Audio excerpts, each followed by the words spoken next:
ಸ್ನೇಹಿತರೆ ನಮಸ್ಕಾರ. ಒಬ್ಬ ಪ್ರಾಮಾಣಿಕ ಪತ್ರಕರ್ತ ರಾಷ್ಟ್ರದ ಪರವಾಗಿ, ನಮ್ಮ ಧರ್ಮದ ಪರವಾಗಿ, ಸತ್ಯದ ಪರವಾಗಿ ಯಾವುದೇ ಮುಲಾಜಿಲ್ಲದೆ ಧ್ವನಿ ಎತ್ತಿದ್ರೆ ಏನಾಗುತ್ತೆ ಗೊತ್ತಾ?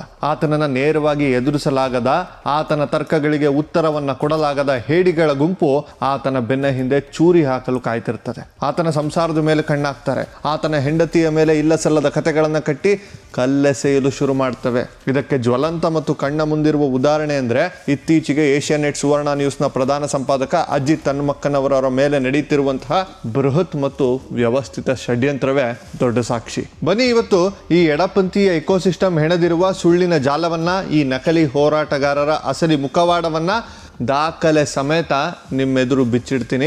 ಇದು ಕೇವಲ ಒಬ್ಬ ಅಜಿತ್ ಅವರ ವಿಚಾರವಲ್ಲ, ಇದು ಸತ್ಯ ಮತ್ತು ಸುಳ್ಳಿನ ನಡುವಿನ ದೊಡ್ಡ ಹೋರಾಟ.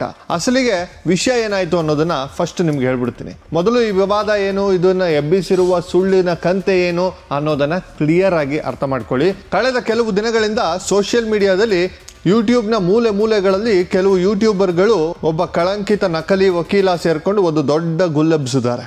ಅವರ ಕತೆ ಹೀಗಿದೆ: ಅಜಿತ್ ಹನುಮಕ್ಕನವರು ಅವರ ಪತ್ನಿ ಶ್ರೀಮತಿ ಸಹನಾ ಭಟ್ ಅವರ ಒಡೆತನದ ಅಥವಾ ಅಲ್ಲಿ ಶೇರ್ ಹೋಲ್ಡರ್ ಆಗಿರುವಂತಹ ರೈಟ್ ಮೀಡಿಯಾ ಟೆಕ್ ಸಂಸ್ಥೆಯು ಕಾರ್ಮಿಕ ಇಲಾಖೆಯ ಅಂದರೆ ಕರ್ನಾಟಕ ಕಟ್ಟಡ ಮತ್ತು ಇತರ ನಿರ್ಮಾಣ ಕಾರ್ಮಿಕರ ಕಲ್ಯಾಣ ಮಂಡಳಿ ಬಯೋಮೆಟ್ರಿಕ್ ಮತ್ತು ಸಾಫ್ಟ್ವೇರ್ ಅಳವಡಿಸುವ ಯೋಜನೆಯಲ್ಲಿ ಕೋಟ್ಯಾಂತರ ರೂಪಾಯಿ ಟೆಂಡರ್ ಪಡೆದು ದೊಡ್ಡ ಸ್ಕ್ಯಾಮ್ ಮಾಡಿದೆ. ಈ ಭ್ರಷ್ಟಾಚಾರದ ಲೂಟಿ ಹಣದಿಂದಲೇ ಅಜಿತ್ ಹನುಮಕ್ಕನವರವರು ಈಗ ಹೊಸದಾಗಿ ಐಷಾರಾಮಿ ಮನೆಯನ್ನು ಕಟ್ಟಿದ್ದಾರೆ. ಇದು ಇವರ ಆರೋಪ. ಯಾರೋ ಬರೆದು ಕೊಟ್ಟ 4 ಸಾಲಿನ ಸ್ಕ್ರಿಪ್ಟ್ ಅನ್ನ ಇಟ್ಕೊಂಡು ಎಲ್ಲೂ ಒಂದು ಅಧಿಕೃತ ಕಂಪ್ಲೇಂಟ್ ಕೊಡದೆ, ಯಾವುದೇ ದಾಖಲೆಯನ್ನ ತೋರಿಸದೆ ಯೂಟ್ಯೂಬ್ ಮುಂದೆ ಬಂದು ಕ್ಯಾಮ್ರಾ ಆನ್ ಮಾಡಿ ಬಗಳುವುದು ಇವರ ಬಂಡವಾಳ. ಆದರೆ ಇವರ ಸುಳ್ಳುಗಳ ಸಾಮ್ರಾಜ್ಯವನ್ನ ಧ್ವಂಸ ಮಾಡಲು ನನ್ನ ಬಳಿ ಸಾಕ್ಷ್ಯಗಳಿವೆ, ಸರ್ಕಾರದ ಅಧಿಕೃತ ದಾಖಲೆಗಳಿವೆ ಮತ್ತು ಸಾಕ್ಷಾತ್ ನ್ಯಾಯಾಲಯದ ಆದೇಶವೇ ಇದೆ. ಸುಳ್ಳಿನ ಕೋಟೆಯ ಮೇಲೆ ಸರ್ಜಿಕಲ್ ಸ್ಟ್ರೈಕ್. ಈಗ ಒಂದೊಂದೇ ಕೌಂಟರ್ ಕೊಡ್ತೀನಿ, ಸರಿಯಾಗಿ ಕೇಳಿಸ್ಕೊಳ್ಳಿ. ರದ್ದಾದ ಟೆಂಡರ್ಗಳಲ್ಲಿ ಕೋಟಿ ಕೋಟಿ ಸ್ಕ್ಯಾಮ್ ಆಗೋಕೆ ಹೇಗೆ ಸಾಧ್ಯ ಸ್ವಾಮಿ? ಇವರು ಬೊಬ್ಬೆ ಹೊಡೆಯುತ್ತಿರುವ ಸ್ಕ್ಯಾಮ್ ನಡೆದಿದೆ ಎನ್ನಲಾದ ಪ್ರಾಜೆಕ್ಟ್ ಯಾವುದು? ಕರ್ನಾಟಕ ಕಟ್ಟಡ ಮತ್ತು ಇತರ ನಿರ್ಮಾಣ ಕಾರ್ಮಿಕ ಕಲ್ಯಾಣ ಮಂಡಳಿಯ ಬಯೋಮೆಟ್ರಿಕ್ ಅಳವಡಿಕೆ ಯೋಜನೆ. ನನ್ನ ಬಳಿ ಸರ್ಕಾರದ ಅಧಿಕೃತ ಕಾಗದ ಪತ್ರಗಳಿವೆ, ಕಂಡುಬಿಟ್ಟು ನೋಡಿ. ದಿನಾಂಕ 30/11/2022 ಮಂಡಳಿಯ ಕಾರ್ಯನಿರ್ವಹಣಾಧಿಕಾರಿಗಳು ಕಿಯೋನಿಕ್ಸ್ ವ್ಯವಸ್ಥಾಪಕ ನಿರ್ದೇಶಕರಿಗೆ ಬರೆದ ಅಧಿಕೃತ ಪತ್ರ ಇಲ್ಲಿದೆ. ಈ ಪತ್ರದಲ್ಲಿ ಸ್ಪಷ್ಟವಾಗಿ ಏನಿದೆ ಗೊತ್ತಾ?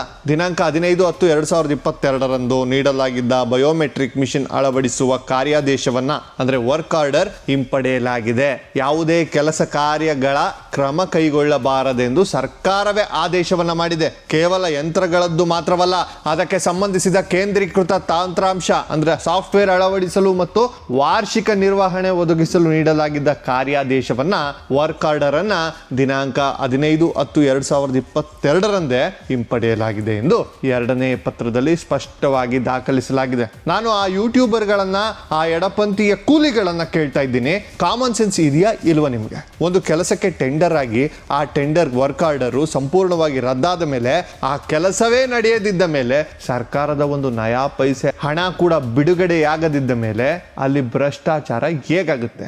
ಲೂಟಿ ಹೇಗಾಗುತ್ತೆ? ಇದು ಗಾಳಿಯಲ್ಲಿ ಗುಂಡು ಹಾರಿಸುವ ಕೆಲಸವಲ್ಲವೇ ಇನ್ನೇನು? ಯಾರು ಆ ಜಗದೀಶು? ನಕಲಿ ವಕೀಲ. ಆತನೊಬ್ಬ ಲೈಸೆನ್ಸ್ ಕ್ಯಾನ್ಸಲ್ ಆದ ನಕಲಿ ವಕೀಲ. ಈ ವಿಡಿಯೋಗಳನ್ನ ಮಾಡಿ ಮೊದಲು ಬೊಬ್ಬೆ ಹೊಡೆಯಲು ಶುರು ಮಾಡಿದ KN ಜಗದೀಶ್ ಯಾರ್ರೀ? ಆತನ ಯೋಗ್ಯತೆ ಏನು? ಇದು ನಾನು ಹೇಳ್ತಾ ಇಲ್ಲ, ನಮ್ಮ ಸಿವಿಲ್ ಮತ್ತು ಸೆಷನ್ಸ್ ನ್ಯಾಯಾಲಯದ ಆದೇಶವೇ ಆತನ ಅಸಲಿ ಬಣ್ಣವನ್ನ ಬಯಲು ಮಾಡಿದೆ. ಈತ ವಕೀಲನೇ ಅಲ್ಲ, ಬಾರ್ ಕೌನ್ಸಿಲ್ನ ಕಾರ್ಯದರ್ಶಿಗಳು ಇವನ ದಾಖಲೆಗಳನ್ನ ಪರಿಶೀಲಿಸಿ ಯಾವುದೇ ನ್ಯಾಯಾಲಯದಲ್ಲಿ ವಕಾಲತ್ತು ವಹಿಸದಂತೆ ಇವನನ್ನ ಸಸ್ಪೆಂಡ್ ಮಾಡಲಾಗಿದೆ. ಈತನ ಲೈಸೆನ್ಸ್ ಸಸ್ಪೆಂಡ್ ಆಗಿದೆ. ಕೋರ್ಟ್ ದಾಖಲೆಯಲ್ಲಿ ಸ್ಪಷ್ಟವಾಗಿ ನಮೂದವಾಗಿದೆ. ಲೈಸೆನ್ಸ್ ಇಲ್ಲದ ಇವನೊಬ್ಬ ಅಪ್ಪಟ ನಕಲಿ ವಕೀಲ. ಇಷ್ಟೇ ಅಲ್ಲ, ನ್ಯಾಯಾಲಯದ ದಾಖಲೆಗಳ ಪ್ರಕಾರ ಈ ವ್ಯಕ್ತಿಯು ಸಮಾಜದಲ್ಲಿ ಪ್ರತಿಷ್ಠಿತ ವ್ಯಕ್ತಿಗಳ ಇಮೇಜ್ ಅನ್ನ ಡ್ಯಾಮೇಜ್ ಮಾಡಿ, defaming the image of a reputed persons, social ಮೀಡಿಯಾದಲ್ಲಿ ಪ್ರಚಾರ ಗಿಟ್ಟಿಸಿಕೊಳ್ಳುವ ಮತ್ತು ಆ ವ್ಯಕ್ತಿಗಿಂತ ಹಣ ಸುಲಿಗೆ ಮಾಡುವ ಚಾಳಿಯನ್ನ ಹೊಂದಿದ್ದಾನೆ ಅಂತ ಜಡ್ಜ್ಗಳೇ ಹೇಳಿದ್ದಾರೆ. ಜನರ ಬಳಿ ಹಣ ಕೀಳಲು ಪ್ರತಿಷ್ಠಿತರಿಗೆ ಫೇಸ್ಬುಕ್ ಮತ್ತು ಇತರೆ ಸಾಮಾಜಿಕ ಜಾಲತಾಣಗಳ ಬ್ಲ್ಯಾಕ್ ಮೇಲ್ ಮಾಡುವುದೇ ಈತನ ದಿನನಿತ್ಯದ ಉದ್ಯೋಗ. ಇಂತಹ ಒಬ್ಬ ಅಮಾನತುಗೊಂಡ, ಹಣ ಸುಲಿಗೆ ಮಾಡುವ, ಕ್ರಿಮಿನಲ್ ಹಿಸ್ಟರಿ ಇರುವ, ಲೈಸೆನ್ಸ್ ಇಲ್ಲದ ನಕಲಿ ವಕೀಲನ ಮಾತನ್ನ ನಂಬಿಕೊಂಡು ಕೆಲವು ಯೂಟ್ಯೂಬರ್ಗಳು ಕುಣಿದಾಡ್ತಾ ಇದ್ದಾರೆ. ಸಮಾಜದಲ್ಲಿ ಗೌರವದಿಂದ ಬದುಕುವವರ ಬಗ್ಗೆ ಮಾತನಾಡುವ ನೈತಿಕತೆ ಈ ಜಗದೀಶ್ಗೆ ಎಲ್ಲಿದೆ ಸ್ವಾಮಿ? ಇನ್ನ ಈ ನಕಲಿ ವಕೀಲನ ಮತ್ತು ಸುಳ್ಳುಗಾರರ ಬ್ಲ್ಯಾಕ್ ಮೇಲ್ಗೆ ಸಹನಾ ಭಟ್ ಅವರು ಜಗ್ಗಲಿಲ್ಲ. ಅವರು ನೇರವಾಗಿ ಕಾನೂನಿನ ಅಸ್ತ್ರವನ್ನು ಪ್ರಯೋಗಿಸಿದ್ರು. ರೈಟ್ ಮೀಡಿಯಾ ಟೆಕ್ ಮತ್ತು ಅವರು ಪಾಲುದಾರರಾದ ಸಹನಾ ಭಟ್ ಅವರು ಈ KN ಜಗದೀಶ್ ವಿರುದ್ಧ ಬರೋಬ್ಬರಿ 2 ಕೋಟಿಯ ಮಾನನಷ್ಟ, ಬೃಹತ್ ಮಾನನಷ್ಟ ಮೊಕದ್ದಮೆಯನ್ನು ಹೂಡ್ತಾರೆ. 2 ಕೋಟಿ ರೂಪಾಯಿ ಈಗ ಸುಳ್ಳು ಹೇಳಿದ್ದಕ್ಕೆ ಈ ನಕಲಿ ಹೋರಾಟಗಾರರು ಕೋರ್ಟ್ ನಲ್ಲಿ ಬೆವರು ಇಳಿಸಬೇಕಾಗಿದೆ. ಇವರ ಬೋಗಸ್ ಆರೋಪಗಳನ್ನ, ಸುಳ್ಳುಗಳನ್ನ ಗಮನಿಸಿದ ನ್ಯಾಯಾಲಯ ಫಿರ್ಯಾದಿದಾರರ ಪರವಾಗಿ ಮೇಲ್ನೋಟಕ್ಕೆ ಬಲವಾದ ಸಾಕ್ಷ್ಯಗಳಿವೆ ಮತ್ತು ಅವರಿಗೆ ಸಮಾಜದಲ್ಲಿ ಒಳ್ಳೆಯ ಕೀರ್ತಿ ಇದೆ ಎಂದು ಒಪ್ಪಿಕೊಂಡಿದೆ. ಈ ಕಾರಣಕ್ಕಾಗಿ ನ್ಯಾಯಾಲಯವು ಜಗದೀಶ್ ಮತ್ತು ಆತನ ಹಿಂಬಾಲಕರ ವಿರುದ್ಧ ಮಧ್ಯಂತರ ತಾತ್ಕಾಲಿಕ ತಡೆಯಾಜ್ಞೆಯನ್ನ ನೀಡಿ ಅವರಿಗೆ ಒಂದು ರಿಲೀಫ್ ಅನ್ನು ಕೊಟ್ಟಿದೆ. ಅಂದ್ರೆ ಜಗದೀಶ್ ಆಗಲಿ, ಆತನ ಏಜೆಂಟ್ಗಳಾಗಲಿ ಅಥವಾ ಬೇರೆ ಯಾರೇ ಆಗಲಿ, ಯಾವುದೇ ಎಲೆಕ್ಟ್ರಾನಿಕ್ ಮೀಡಿಯಾ, ಸೋಷಿಯಲ್ ಮೀಡಿಯಾಗಳಲ್ಲಿ ಈ ಸಂಸ್ಥೆಯ ಬಗ್ಗೆ, ಪಾಲುದಾರರ ಬಗ್ಗೆ ಮಾನಹಾನಿಕರವಾದುದನ್ನ ಬರೆಯುವಂತಿಲ್ಲ, ಪ್ರಕಟಿಸುವಂತಿಲ್ಲ, ಮಾತನಾಡುವಂತಿಲ್ಲ ಅಂತ ಖಡಕ್ ಆಗಿ ನ್ಯಾಯಾಲಯ ಅವರ ಬಾಯನ್ನ ಒಲಿದಿದೆ. ಮುಂದಿನ ವಿಚಾರಣೆ ದಿನಾಂಕ 2/4/2026 ಈ ತಡೆಯಾಜ್ಞೆ ಕಟ್ಟುನಿಟ್ಟಾಗಿ ಜಾರಿಯಲ್ಲಿರ್ತದೆ. ಇಷ್ಟೆಲ್ಲ ಸ್ಪಷ್ಟವಾಗಿ ಕೋರ್ಟ್ ಆರ್ಡರ್ ಇದ್ರು ಕೆಲವು ಲಜ್ಜೆಗೆಟ್ಟ ಯೂಟ್ಯೂಬರ್ಗಳು ಇನ್ನೂ ವಿಡಿಯೋ ಮಾಡ್ತಾ ಇದ್ದಾರೆ. ಇದು ನೇರ ನ್ಯಾಯಾಂಗ ನಿಂದನೆ, ಕಂಟೆಂಪ್ಟ್ ಆಫ್ ಕೋರ್ಟ್. ಕಾನೂನಿಗಿಂತ ತಾವು ದೊಡ್ಡವರು ಎಂದು ಮೆರೆಯುತ್ತಿರುವ ಈ ಪ್ರತಿಯೊಬ್ಬನು ಮುಂದೊಂದು ದಿನ ಜೈಲಿನ ಕಂಬಿ ಎಣಿಸುವುದು ಗ್ಯಾರಂಟಿ. ಒಬ್ಬ ಮಹಿಳೆಯ ಮೇಲೆ ಕೀಳು ಮಟ್ಟದ ದಾಳಿಯನ್ನ ಮಾಡ್ತಾರಲ್ಲ, ಅಜಿತ್ ಅವರನ್ನ ವೈಚಾರಿಕವಾಗಿ ಎದುರಿಸಲು ತಾಕತ್ತಿಲ್ಲದೆ ಈ ಎಡಪಂಥೀಯರು ಅವರ ಪತ್ನಿ ಶ್ರೀಮತಿ ಸಹನಾ ಭಟ್ ಅವರನ್ನ ಟಾರ್ಗೆಟ್ ಮಾಡಿದ್ದಾರೆ. ಸಹನಾ ಭಟ್ ಅವರೇನು ಸಾಮಾನ್ಯರಲ್ಲ, ಅವರು ವಿದ್ಯಾವಂತರು. ಕಳೆದ 20 ವರ್ಷಗಳಿಂದ ಕನ್ನಡದ ಪ್ರತಿಷ್ಠಿತ ಮಾಧ್ಯಮಗಳಲ್ಲಿ ಅತ್ಯಂತ ಜವಾಬ್ದಾರಿಯುತ ಹುದ್ದೆಗಳನ್ನು ನಿಭಾಯಿಸಿ ಅಪ್ಪಟ ಪತ್ರಕರ್ತೆಯಾದಂಥವರು. ಇತ್ತೀಚಿನ ಕೆಲವು ವರ್ಷಗಳಿಂದ ಅವರು ಮಾಧ್ಯಮ ಕ್ಷೇತ್ರದಿಂದ ವಿರಾಮ ತೆಗೆದುಕೊಂಡಿದ್ದಾರೆ ಅಷ್ಟೇ. ಸಮಾಜದಲ್ಲಿ ತಮ್ಮದೇ ಆದ ಘನತೆ, ಗೌರವವನ್ನ ಬೆಳೆಸ್ಕೊಂಡಿರುವಂತಹ ಹೆಣ್ಮಗಳು. ಒಬ್ಬ ಮಹಿಳೆಯ ಬಗ್ಗೆ ಕನಿಷ್ಠ ಗೌರವವೂ ಇಲ್ಲದೆ ಬಾಯಿಗೆ ಬಂದಂತೆ ವಿಡಿಯೋ ಮಾಡುವ ಈ ಕೀಳು ಮನಸ್ಥಿತಿಯ ಯೂಟ್ಯೂಬರ್ಗಳಿಗೆ ಜನ ಮೆಟ್ಟಲ್ಲಿ ಒಡೆಯುವಂತಹ ಕಾಲ ದೂರ ಏನಿಲ್ಲ. ಬನ್ನಿ, ಈ ಇಡೀ ಷಡ್ಯಂತ್ರದ ಅಸಲಿ ಕಾರಣವನ್ನ ಬಿಚ್ಚಿಡ್ತೀನಿ. ಈ ಎಡಪಂಥೀಯರು, ಈ ನಕಲಿ ಹೋರಾಟಗಾರರು ಇಷ್ಟೊಂದು ಕೀಳು ಮಟ್ಟಕ್ಕೆ ಇಳಿದು ಅಜಿತ್ ಅವರ ಮೇಲೆ ಯಾಕೆ ದಾಳಿ ಮಾಡ್ತಾ ಇದ್ದಾರೆ? ಅದು ಅಜಿತ್ ಹನುಮಕ್ಕನವರ ಧೈರ್ಯದ ಸಂಕೇತ.